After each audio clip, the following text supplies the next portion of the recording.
મહત્વના સમાચાર માર્ગ અકસ્માતમાં ભોગ બનેલા લોકોને કેન્દ્ર સરકાર મોટી રાહત આપવા માટે જઈ રહી છે। અકસ્માતમાં ઘાયલ થયેલા પીડિતોને હવે કેશલેસ સારવાર મળી શકશે।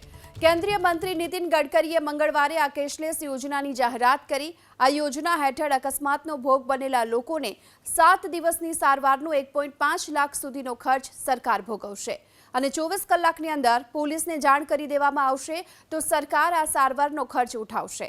આ સાથોસાથ હિટ એન્ડ રનના સંજોગોમાં પણ પીડિત પરિવારોને 2 લાખ સુધીનું વળતર આપવાની જાહેરાત કરાઈ છે। મંગળવારે નીતિન ગડકરીએ ભારત મંડપમમાં તમામ રાજ્યો અને કેન્દ્રશાસિત પ્રદેશોના પરિવહન મંત્રીઓ સાથે બેઠક કરી, જેમાં પરિવહન સંબંધિત નીતિઓ અને કેન્દ્ર રાજ્ય વચ્ચે સહયોગને લઈને ચર્ચા થઈ।